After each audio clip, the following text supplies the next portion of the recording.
Oh, cantik dia punya apa ni.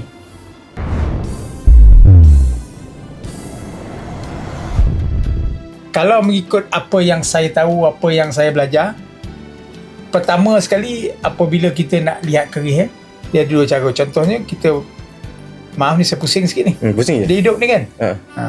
Contohlah okay. Kalau kita ceritakan, okay, biasa ni kalau orang kerih begitu kan, kita pakai, kalau kita nak masuk istana ke apa ke, dia orang biasanya kepak ni. Itu satu. Okay, dia segi buka pula. Kalau kita nak melihat bilah, ni minta maaf ni saya buka ni. Sila. Bismillah. Kita nak melihat bilah, biasa ni kita kena tarik sarung. Oh, cantik dia punya apa ni. Oh, ketandaan pun ada. Oh, cantik. Saya memang minat betul ni yang jenis, saya tak suka yang lock. Okey tu kita tarik. Maknanya itu bukannya nak berperang, kata yang saya belajar lah. Kemudian tu apabila kita nak lihat mata, kita tak boleh pegang.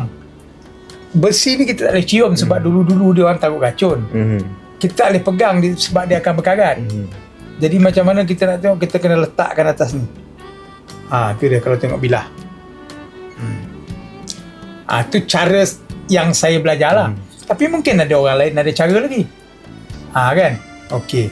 Kalau kita kerih ni macam ni dan kita tarik, itu kata orang nak berperang. Nak berperang lah. Kalau kita tarik bilah. Tapi biasanya tarik sarung. Kemudian pegang kerih kita mesti letak sini. Pegangnya macam ni. Dia tak pegang gini. Dia tak pegang macam ni. Dia tak pegang gini. Oh, tapi memang cantik betul. Mahal lah ni